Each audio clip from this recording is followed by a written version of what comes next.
3, 4, 5, 6, 7, 8, 9, 10. Johnny, vos me decís si escuchás alguna chispa. 1, 2, 3, 4, 5, 6, 7, 8. ¿Solo bien? 1, 2, 3. Préstame la piana, por favor.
Muy buenos días, mi querida audiencia. Hoy nos encontramos aquí con unos amigos estudiantes de Derecho, de Administración, gente del común, y le damos la bienvenida a Andrés. Muy buenos días. Buenos días, muchas gracias.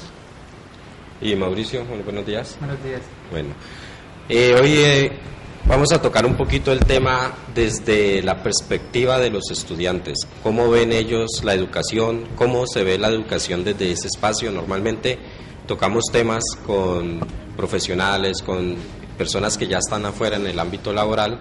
La idea hoy es centrarnos desde la mirada desde los estudiantes. ¿Cómo ven ellos actual? ¿Cómo ven su futuro?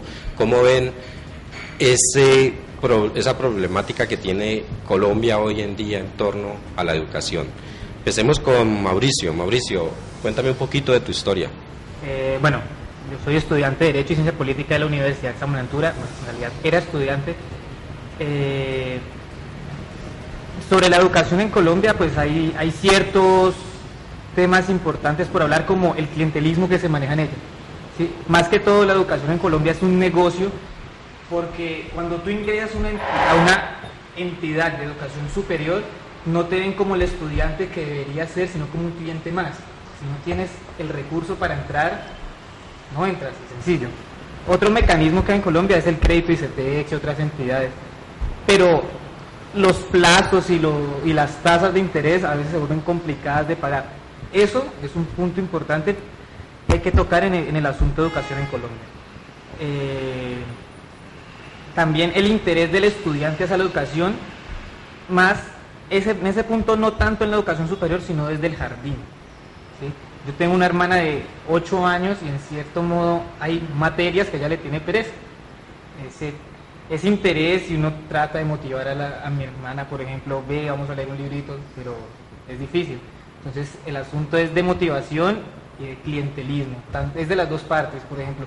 Muchas veces siempre le echamos la culpa solo a una parte, que el Estado tiene la culpa porque le dio el poder a las entidades privadas, pero del otro lado nosotros también somos responsables de qué ganas le ponemos en realidad a estudiar. ¿Sí? Un cupo en una universidad pública en ocasiones es difícil, ¿sí? Pero si yo le pongo la motivación, puedo hacerlo. Entonces son dos caras de una moneda que hay que ver para poder hablar del tema de educación en Colombia. Andrés, tú desde tu perspectiva, me has contado un poquito que estás en procesos de investigación en la Universidad del Valle. Me imagino que te has movido dentro de los espacios públicos, ¿sí? O sea que has gozado de esos beneficios que supuestamente trae la universidad pública consigo, que es algo público. Cuéntame tú, ¿cómo ves el tema educativo en estos espacios? Wow, pues pregunta compleja, porque pues ya mi perspectiva es diferente a la de Mauricio, porque yo veo un problema de ¿cuál es la función en este momento que se le está dando a la educación? En realidad, ¿para qué el país está impulsando a que uno estudie? O sea, para que esas 10.000 becas, porque endeúdese y estudie y estudie y estudie y estudie. Para mí, desde mi carrera de administrador de empresas, a mí lo que me dicen es crear empresa. ¿Por qué? Porque en este momento hay, por así decirlo, una crisis laboral. Hay algunas personas que están diciendo es que la educación en este momento en Colombia está siendo promovida es porque no hay empleo. O sea, es mejor tener a la fuerza laboral joven que no puede ingresar al mercado laboral estudiando que tenerla haciendo nada. De ahí que 10.000 becas, de ahí que tan fácil que se vuelve el ICETEX. Y en últimas no está solucionando el problema de qué van a hacer con toda esa fuerza laboral que después no va a tener en dónde trabajar, que es bastante, porque son muchísimas las personas que se están graduando y se están demorando 6 meses, 1 año para encontrar un empleo que les va a durar ¿cuánto? 6 meses a lo mucho, una temporalidad nada más. Y cuando tú dices que estás viendo la educación desde generar empleo, o sea, es lo que te está diciendo la educación en este momento dentro de tu carrera, ¿no? Como estamos hablando. ¿Cómo ves tú las posibilidades o las oportunidades para generar ese empleo que se requiere, o cómo lo ves tú? Generar empleo de manera formal en el país es monstruoso. Cuando uno va a crear un plan de empresa, el plan de empresa uno especifica impuestos, la parte laboral, salarios, nóminas, contrataciones, y la verdad es que nadie puede crear empresa de esa manera en Colombia. O sea, si uno quiere empezar a hacer empresa en este país, tiene que ser lo más informal posible, porque uno se desangra en impuestos. Solo montar una empresa legalmente, la papelería legal es de millones. Y empezar a pagar salarios como son, porque un salario mínimo, o sea, pues son 650 y pico si no estoy mal, pero detrás de ese salario hay muchos parafiscales, que eso ahoga a las empresas de esos pagos, tener que pagar primas, salud, bueno, todo eso, a una empresa que está empezando la ahoga. Legalmente uno no puede empezar, uno tiene que empezar muy informal.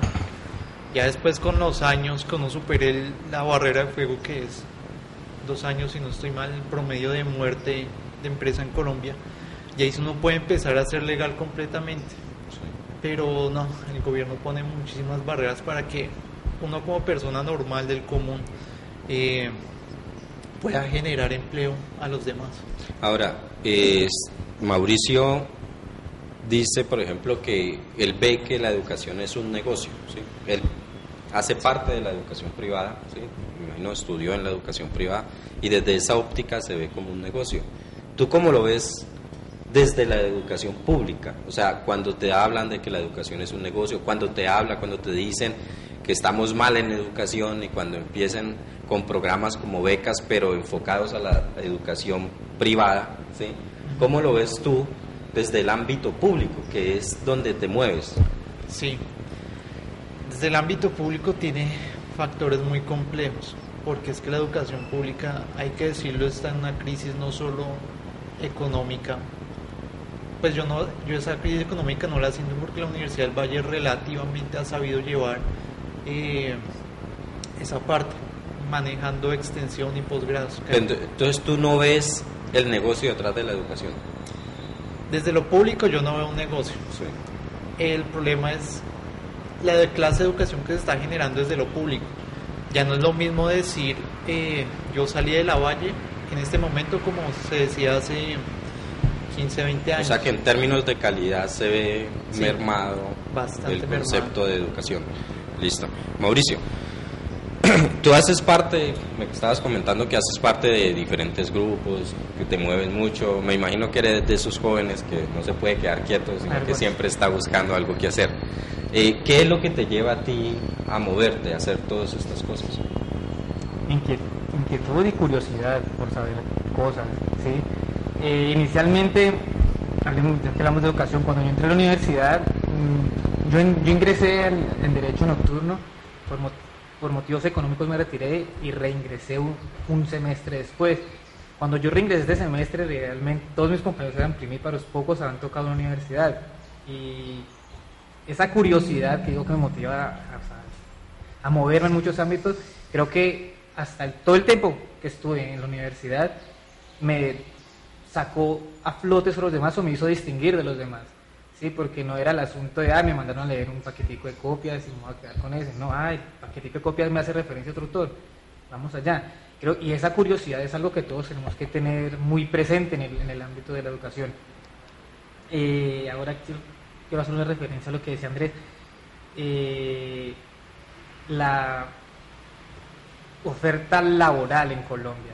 ¿Sí? Por ejemplo, ¿cuántos abogados hay en Colombia? Lo primero que nos dicen en la semana de inducción es el número de tarjeta de profesional del decano en la facultad. Sí, es impresionante. Ahora imagínate una facultad que en este momento tiene casi 1000 estudiantes, son 1000 abogados a futuro. ¿Sí? Y empezando que ser abogado es una profesión en Colombia que se ha ido desvalorizando por diferentes motivos sociales, políticos. ¿Sí? Entonces, es difícil en realidad conseguir un empleo. Ahora, salgámonos un poquito del derecho y vamos al área de sistemas, que es la primera carrera que hice. En el área de sistemas, ahora en un mundo completamente tecnológico, también es difícil conseguir un empleo. Como decía Andrés, conseguí unos temporales. ¿Sí? Por ejemplo, el año pasado tuve un empleo temporal de 5 meses y el último día de contrato me decían, ¿te renovamos o no te renovamos? Sí, y es difícil, o sea, uno se mata estudiando cuánto tiempo, haciendo la especialización que sea, el doctorado que sea, el diplomado que sea, para recibir qué. ¿Sí? Ahí en realidad hay una posición la culpa es del gobierno, que es la que por lo general manejamos todos, ¿sí? Uh-huh. Pero también la otra posición es de la misma sociedad, entre nosotros, cómo nos movemos para generar empleo entre nosotros. Por lo general hay mucha gente que piensa, no, es que yo no quiero ser empleado de nadie, ¿sí? Y es una posición respetable, yo no digo que no sea así, pero otra posición debe ser colectiva. Yo soy abogado, él es el administrador, hay otro ingeniero, ¿por qué no nos unimos los tres y vemos que sale adelante? ¿Sí? Por ejemplo, con Andrés se ha hablado mucho de eso y siempre damos puntos de vista de los dos desde el ámbito empresarial y yo desde el ámbito jurídico, ¿cómo hacemos para hacer algo conjunto? Entonces, más o menos creo que para la temporada post-estudios es lo que hay que hacer, buscar un grupo colectivo. No, yo no quiero trabajar con nadie, no quiero ser el empleado de nadie, sino colectivos de trabajo para poder ir. O sea que tu inquietud obedece básicamente a tu preocupación por el futuro. Sí. ¿Sí? Debido a que no hay oportunidades, debido a que tú ves que no sirve tener un cartón universitario, una profesión, un título para resolver tu tema económico. Sí, mira, hablando claro, ser ahora un profesional, tener un título de pregrado es como una extensión del bachiller, ¿sí? Porque hay muchos títulos, o sea, es pregrado y de ahí cuántas especializaciones, doctorados puedes hacer. Ya, entonces no es el solo hecho de, ya soy abogado, soy administrador, voy a ir aquí, voy a ir allá y paso mi hoja de vida como tal vez fue en un tiempo antes, que no, abogado, listo, venga. Sí, ahora es, bueno, usted es abogado, ¿en qué se va a especializar? ¿En qué va a hacer su doctorado? ¿Sí o no? Listo.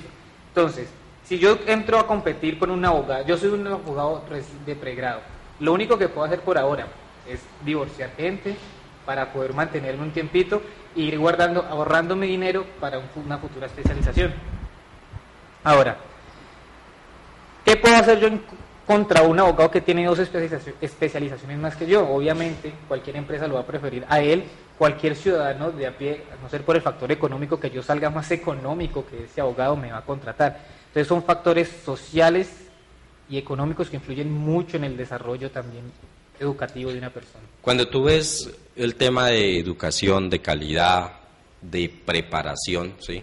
Muchas veces pues la gente dice, hoy en día no sirve tener un título, ¿sí? Tener especialización y todo eso, porque la gente sigue igual de mal preparada, ¿sí? Es decir, tú te encuentras profesionales con títulos, con especializaciones, con maestrías, que no reflejan el conocimiento que supuestamente tienen, ¿sí? Para mí, yo diría que sería una oportunidad para ustedes o para las personas que son inquietas en el conocimiento, porque muchas veces hay formas y formas de estudiar. Hay gente que se prepara, ¿sí?, estudiando para adquirir un conocimiento para transformar el mundo, y hay gente que se prepara para adquirir un conocimiento para ganar dinero, ¿sí?, que son cosas muy diferentes, ¿sí? Cuando tú te preparas adquiriendo conocimiento para ganar dinero, pues tú todo el tiempo estás viendo la oportunidad en cómo sacarle el dinero a las personas, ¿sí? Entonces, lo que se está viendo hoy, por ejemplo, en el ámbito laboral dentro del derecho, como tú también lo dices, que está muy de por bajado, es justamente eso, porque hoy en día los profesionales se están preparando es para ir a ganar dinero. No estoy diciendo que el dinero no sea necesario, ¿sí? El dinero es necesario, pero el dinero es necesario y es mucho mejor ganado si hacemos las cosas bien. Creo que ahí hay una posibilidad para los estudiantes, ¿sí?, que están en formación, porque no solamente se necesita ir, sí se necesita ir a la universidad para adquirir el título, ¿sí?, pero el conocimiento vale mucho más que un título, ¿sí? Entonces, creo que ahí están las oportunidades de los jóvenes que en este momento se encuentran en su proceso de educación, de formación. Es usted ser altamente competitivo, ¿sí?, a través del conocimiento. ¿Sí? Sí, pues con respecto a lo que usted dice, ahí hay un problema porque la mayoría está yendo es por el cartón. De ahí que hay tantos problemas como se vio la otra vez en Barranquilla, si no estoy mal, estos dos jóvenes que le pagaron a un ingeniero que les cambiara las notas y hasta lo terminaron secuestrando. ¿Por qué? Porque es que ya nadie está yendo porque de verdad está buscando el conocimiento, porque quiere generar nuevas herramientas, porque quiere ser un agente de cambio de procesos, sino porque se ha condicionado que uno vaya solo por el título, que vaya solo por ese cartón. Tal es así, pues no se ve tanto en la universidad pública, sino un poco más en la privada, pues que ya estamos hablando de vengar millones al año para pagar esa educación, que los papás a veces dicen, no, coma callado, saque sus 5 y listo, en vez de decir, preocúpese porque no le están enseñando bien, preocúpese porque los temas no son acordes a lo que usted quiere. O exijan en su debido momento. Sí, solo por esa búsqueda del cartón, del papel que diga usted es tal cosa. Y se perdió esa esencia de la búsqueda del conocimiento. Listo. Ahora, respecto a ese punto de vamos por el cartón, en la universidad yo sí fui muy crítico con un grupo de compañeros respecto a profesores que iban y se sentaban y esto es esto, y ponían unas diapositivas y no dictaba clases, las pasaban, copien lo que hay en las diapositivas, ¿sí? Te lo digo, todos mis compañeros ganaban esa materia y yo casi la pierdo, ¿sí? Porque se opuso a ese no, porque en un parcial simplemente le al profesor, eso no es así, porque tal texto dice esta cosa, ¿sí? Entonces el profesor dijo, no, es como yo lo estoy diciendo. Entonces es un contrapunteo impresionante. Si yo soy inquieto en una universidad privada, me sesgan, ¿sí? No, usted no o pública hoy en día también, ¿cierto? No tanto. ¿No tanto? No tanto. Mira, yo asistí con Andrés a una clase en la Universidad del Valle, porque desde que yo salí de la universidad, me he ido a muchas clases con él en Univalle. Y el profesor con el que iba nunca se opuso a que yo estuviera en clase. Antes, como qué bueno tenerlo usted aquí. Sí, es más, presenté el parcial junto con ellos y fui la nota más alta del salón en ese momento. Entonces es muy diferente. No, tal vez sean tipos de personales de profesor. Además, yo considero, para ser docente no es saber el tema, ¿sí? Porque yo puedo decir, no, soy muy bueno en un tema, pero si no tengo esa facultad para enseñar, no me puedo poner a enseñar. Si yo me voy a sentar a decir, copien eso y eso es tal cosa, así no sirve. Es como el que le dicen, hoy en día estamos hablando del tema de que los están preparando para salir a generar empresas, ¿sí? Pero todas las personas no tienen la chispa de ser empresario, por ejemplo, claro. ¿sí? Entonces es muy difícil cuando usted a las personas las enfocan, ¿sí? Cuando la persona no siente eso, ¿sí? Todas las personas tenemos diferentes condiciones, diferentes cualidades, y eso es lo que lo lleva a uno dentro de una rama específica u otra. A mí me preocupa un tema, porque tú desde lo público, desde lo privado, ¿sí? Tienes la percepción que la educación es un negocio, ¿sí? Y que pues hay docentes que solamente van a ganarse su plata. Es prácticamente lo que me estás diciendo, ¿sí? Entonces, pero estos estudiantes que tratan de transformar eso dentro de estas instituciones educativas son sesgadas, se puede decir, ¿sí? Sí. ¿Eso pasa también dentro de lo público? Pues con respecto a los profesores, uno en lo público puede encontrar de todo. Hay los profesores que tienen la mejor pedagogía y la clase es lo máximo, pero también uno observa que hay profesores que van es por el negocio, porque pues no sé si eso solo en lo público, porque los mecanismos también darían para que pase en lo privado. El profesor que necesita es hacer su investigación y le ponen horas de clase. Entonces las horas de clase, si las va a dar, va y da una o dos de las tres que tiene que dar y listo, porque lo que le interesa es su investigación, que la universidad le siga financiando, o porque la universidad le pagó el doctorado, él está amarrado unos 5 o 6 años allá. Incluso vemos los que están solo ya para jubilarse, que están ahí esperando esos 10 años que les faltan para que les den esa jubilación. Entonces, sí, yo creo que si hay una por así decirlo, un negocio de los profesores con las universidades. Pues yo agradezco a todos los que sí están interesados en hacer academia, pero no, hay bastantes que están por negocio nada más. Pero entonces, lo que yo entiendo es que para los dos hay una percepción que el problema no se radica solamente en la universidad, sino que es el trasfondo, o sea, desde la base, Sí. ¿sí? Desde el estudio básico, es donde no se prepara o no se fortalecen a los individuos para entrar a tomar unos espacios dentro de los ámbitos académicos responsables. Más o menos es lo que percibo de las dos intervenciones. En vista de ello, ¿qué hacen los estudiantes para modificar esa realidad? Nada, absolutamente nada. Y el que lo hace no es apoyado por el resto. ¿Sí? Uno puede decir, hey muchachos, ahí el control de los profesores, ¿no? Pasa el decano o en el sistema de la universidad, si así lo dispone la misma, para que uno vote por el profesor. ¿Sí? Por ejemplo, Andrés me pareció un buen docente y te aparecen los ítems, explica los temas, tal cosa. Te digo, de los pocos que hacía eso, yo me sentaba en mi casa y me hacía la encuesta, sí, enviaba el documento. Y me toca, yo era representante del salón y me toca pasar. ¿Le hiciste la autoevaluación? No, qué pereza entrar al sistema. O sea, si no quiere ir a facultad y que le digan la cara, que usted fue el que dijo eso, hágalo por el sistema. Sí, por lo menos para hacer un control interno entre nosotros y decir, él no enseña bien, por favor, estamos necesitando un profesor que nos explique en el tema. ¿No será el miedo de los alumnos a entrar en esos espacios de confrontación? Sí, pero si en este momento tenemos miedo a confrontar a alguien que no nos explica bien, si ese tema nos va a servir en nuestra vida laboral o en nuestra vida, no solo laboral, en nuestra vida en general, ¿cómo hacemos? Tengo miedo a hablar que ese profesor no me explica ese tema, y si ese tema se me presenta a futuro, en mi caso, en un juzgado, ¿cómo lo voy a resolver? ¿Me voy a remitir a un libro que tuve que leer hace 10 años para poder saber qué tengo que hacer hoy? No creo que eso sea lo necesario. Muchas veces por mis compañeros o a voluntad propia iba a facultad y no ponía la queja, era como... Hacía la sugerencia. La sugerencia, sí. ¿sí? De, mira, ¿qué tal profesor? Tal cosa, ah, no, pero es que él es muy bueno, pues era bueno en esta cosa, pero en esta no. ¿Sí? Ah, bueno, por ejemplo... O sea que lo pasan por buena gente. Sí. Prácticamente. Tuve un profesor que fue a explicarnos Marx, y es un tema difícil. Como él no te manejaba en el tema, hizo lo que un buen profesor haría. Llamó a alguien que conocía mucho el tema Marx y lo trajo a la universidad y él les va a explicar Marx estas 2 semanas.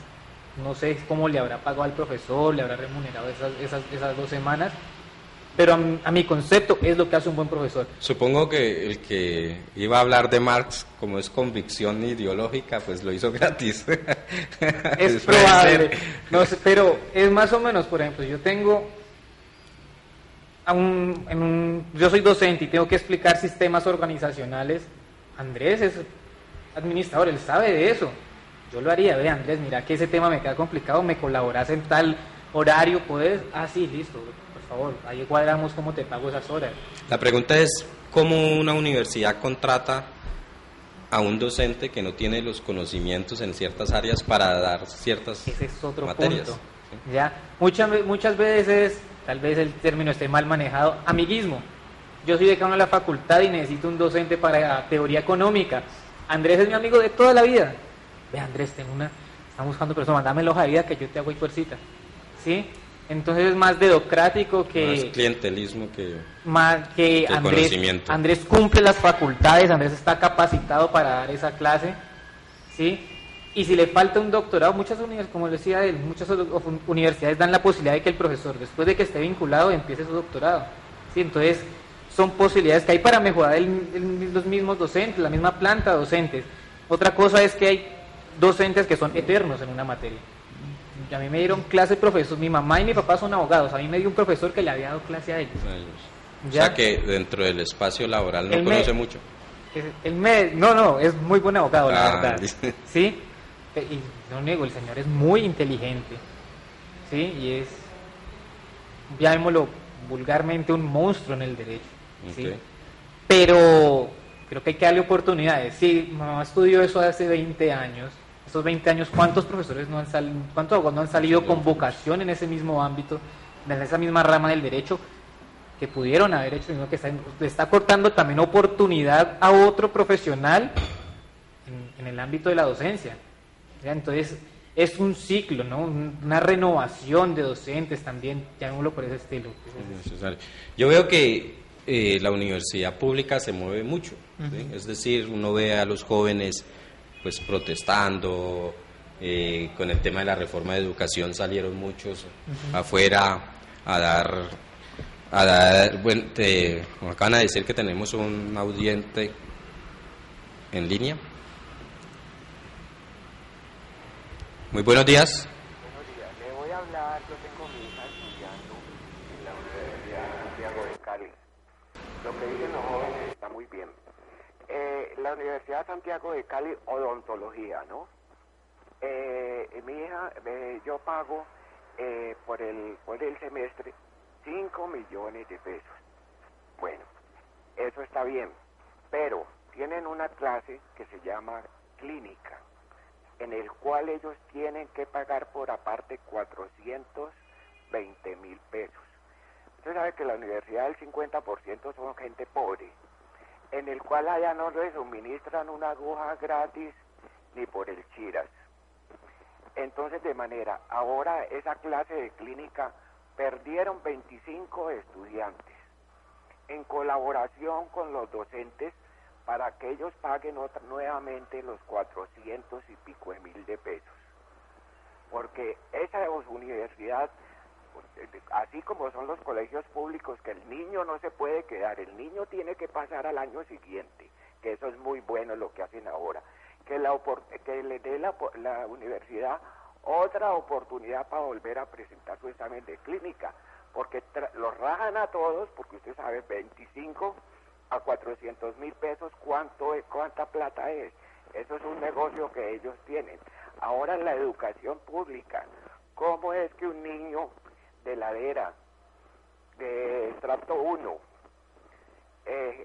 papás que no tienen muchas veces trabajo, tienen 1 o 2 niños estudiantes, los mandan al almacén SIP a comprar sus uniformes, en el cual una sudaderita, porque tiene un logo, vale 30.000 pesos. Lo que usted consigue en la calle, que vale 10.000 pesos. Una blusita, 18.000 pesos, que en la calle vale 5.000 pesos. Y así sucesivamente. Los almacenes, sí, vayan al cuarto piso y verá cómo es eso. Todos los colegios públicos están allá, con esos precios que no se puede, pues mejor dicho, comprar un papá pobre, que sin trabajo y sin nada. Entonces, de manera pues que tomen eso, y lo que los jóvenes dicen, todo eso es verdad, es un negocio. Y que los docentes de la Santiago no desmoralicen a los estudiantes, que los animen. Muchas gracias. Muchas gracias al audiente, al televisor. Pero, pues, desafortunadamente no escuchamos poco, pero sí sentimos que la gente tiene la misma percepción que ustedes. En este caso, muchas gracias al televidente que nos llamó. ¿Y qué pensamientos tiene sobre lo que dijo, Mira, lo que se pudimos escuchar? Él habla de la parte que alcancé a escuchar claramente. Él habla de cuando se pierde una materia, en este caso él habló de la Santiago, ¿sí? De los veraneos, los supletorios, ¿sí? Es más o menos ese tema, creo que fue el que tocó. Hay materias, lo hablo por la San Buenaventura, hace un año hubo una materia de Derecho Penal, 30 estudiantes en un salón, 25 la perdieron. ¿Sí? Sí. Yo me pregunto, ¿era exigencia del profesor? A mi parecer un profesor tenaz, ¿sí? O sea, lo obligaba uno a leer o leer, ¿sí? Mediocridad del estudiante tal vez, porque el profesor puede haber sido no tan difícil, y los 25 estudiantes eran, ¿sí? Porque los 5 que pasaron fue con, no tampoco el promedio re alto, pero un promedio estable. Ahora, ¿cuánto cuesta el veraneo de esa materia? Si no me dan la opción de supletear el final, ¿sí? Porque puedo no asistir, lo quiero supletear, son como 80,000 pesos si no estoy mal, que no es mucho dinero, pero duele. ¿Sí? Pero yo de docente, teniendo 30 alumnos y 25 de ellos repiten, me empiezo a preocupar de qué es lo que estoy haciendo mal. ¿Sí? Exacto, claro, efectivamente. Ahora, de esos 25, el veraneo, impresionante. Son 25 personas y el veraneo cuesta 500,000, 600,000 pesos. ¿Qué hacen con ese dinero la universidad? ¿Sí?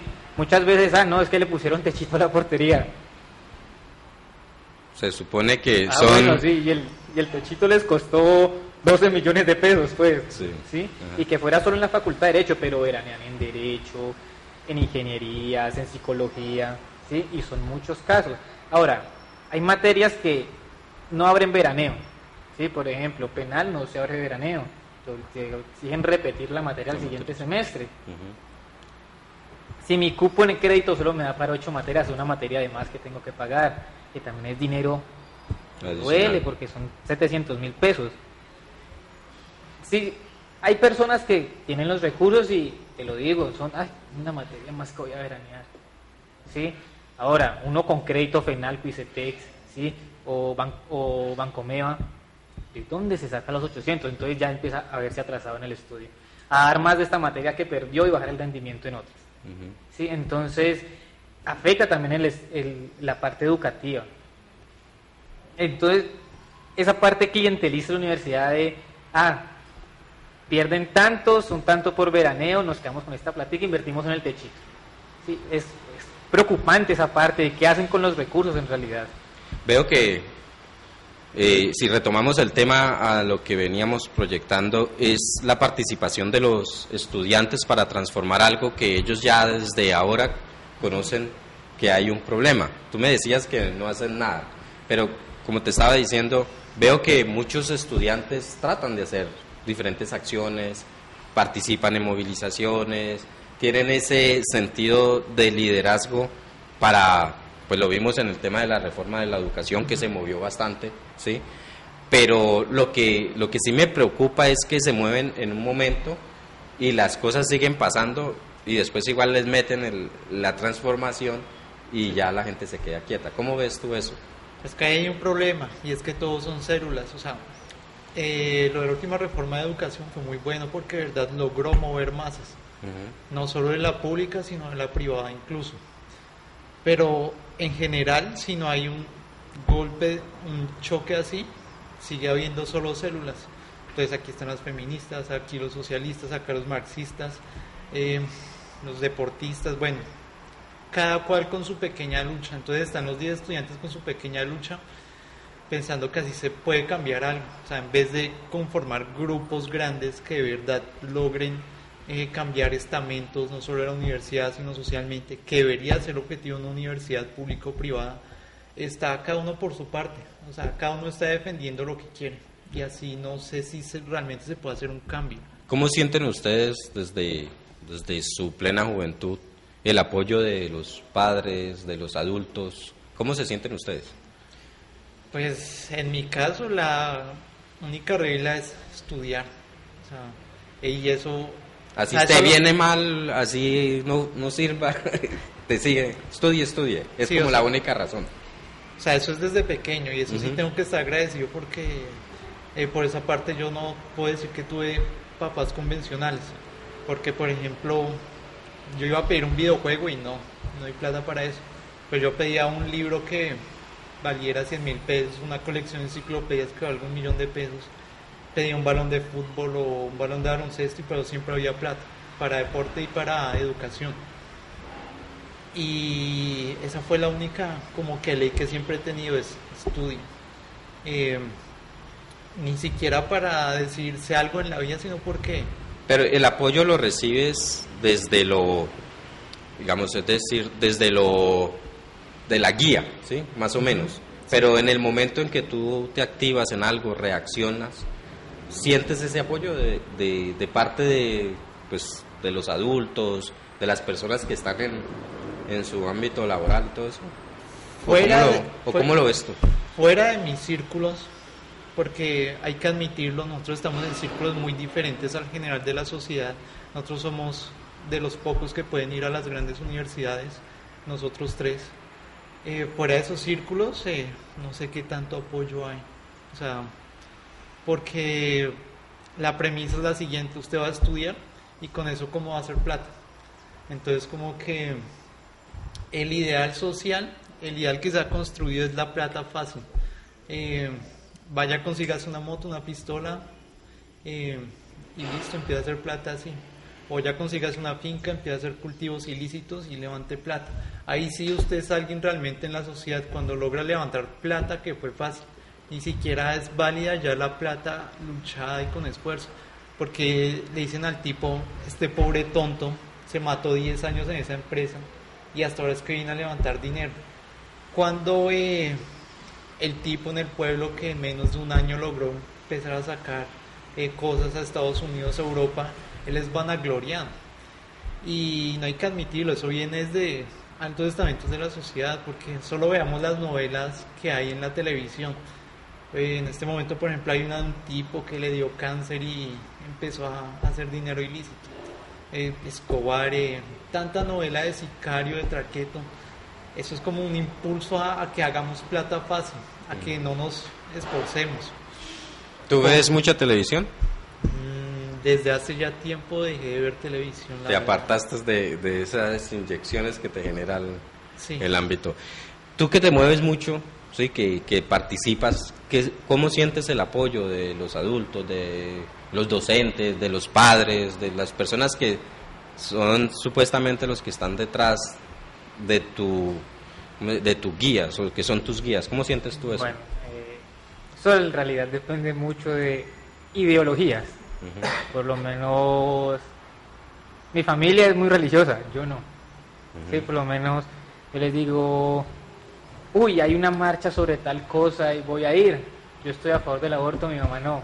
Imagínate esa confrontación, el apoyo que hay, Que no es puede como haber. que no, porque voy por allá. ¿Qué tiene que hacer por allá? No. Pero siempre igual hay cosas donde confluyen. ¿Cómo Claro, ves tú allí? por ejemplo, muchos piensan que ella me dijo, usted estudia Derecho. Sí, en realidad ella nunca me dijo que estudiara Derecho. Sí. Sí, es algo que crecí escuchando, entonces se le pega ese amor a uno por el derecho. Ujú. Más es una herramienta muy útil en la sociedad. ¿Sí? Ujú. Uno no solo estudia leyes, uno estudiando derecho estudia filosofía, sociología, antropología, psicología, se empapa de todo un poquito. Ujú. En mi caso, mi mamá me ha apoyado en la educación mucho, ¿sí? Ya que por X problema es como que no, mira, este semestre no puedes estudiar, Ali, no hay problema. Pero es el apoyo Pero económico, de en guía. cuanto a la universidad siempre es no, mira, tal cosa. Afortunadamente, como estudio Derecho, también es yo no acostumbro a pedirle mucha ayuda a ella en el tema, ¿no? Ujú. Pero cuando me he confundido, ve, no, mira que es por este lado. Ah, ok. Eso en el caso de mi familia, cuando es alguien externo, ¿sí? Muchas veces no hay tanto apoyo, ¿sí? ¿Por qué? Resulta que el mismo individualismo que hay en la sociedad hace que si él es un futuro abogado y yo soy abogado, él va a ser mi rival a futuro. ¿Cómo le voy a enseñar yo? ¿Sí? Entonces también por esos temitas no se da el apoyo tanto de uno a otro. ¿Sí? Es como, por lo menos yo soy muy abierto. A mí un amigo me viene, ve, mira que tal tema de la universidad. Yo no, vení, yo te voy explicando, ¿sí? Ah, listo, entendí, listo. Pero no es esa envidia, esa, no sé, ese individualismo de no, es que va a ser mi futuro rival. No, enseñémosle, ¿ya? Pero cuando tú sales, por ejemplo, a participar en eventos de, sí, Una eventos, una marcha, digamos, ¿tú sientes ese apoyo o no lo sientes o cómo sientes tú? Sí, ¿sí? muchas veces sí, por ejemplo en la marcha que hablamos ahora de la reforma a la ley 30, Sí.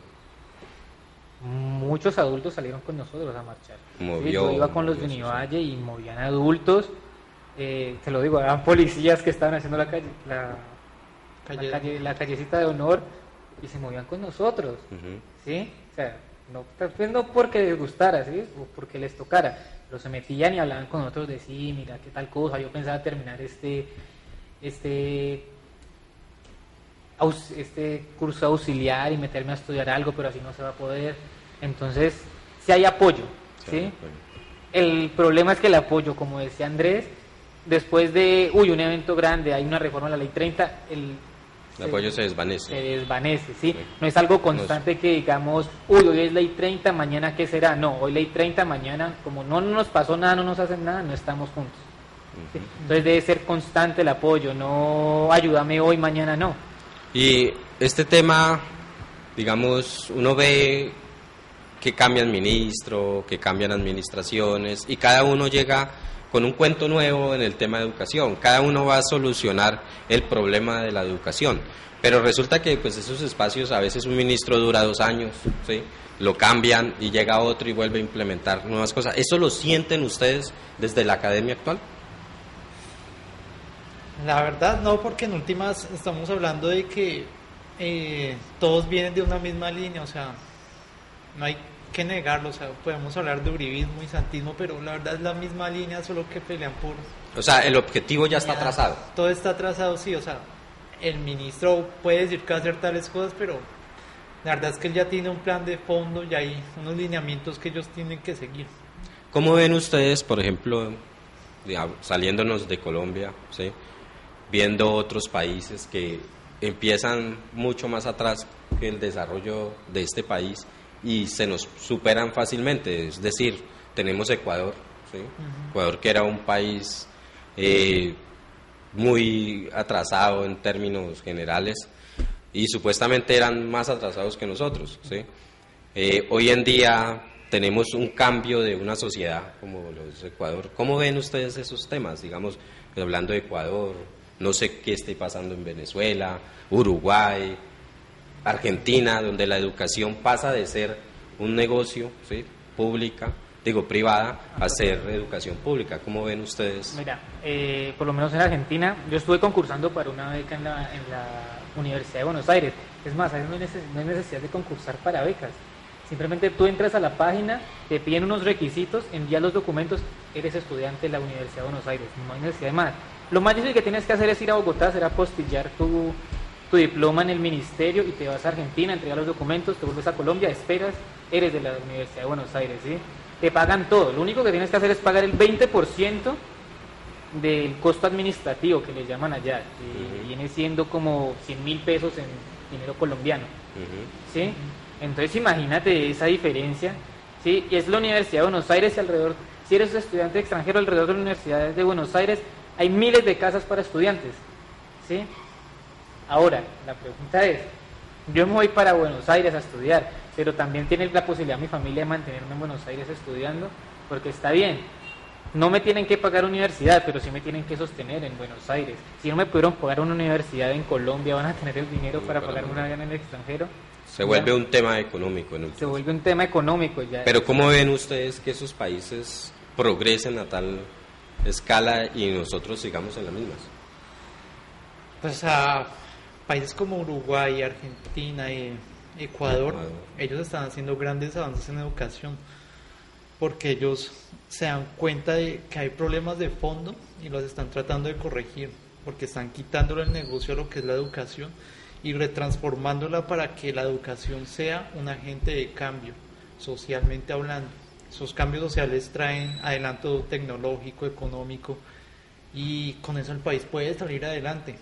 Pero es que nosotros seguimos estancados en una educación tan compleja, de tan difícil acceso a veces, porque reunir los millones de una universidad privada no es para todos. Y quedar en uno de los 30 que se presentó a la universidad pública, quedar de los 30 de 500, 1000 que hay en algunas carreras, tampoco es fácil.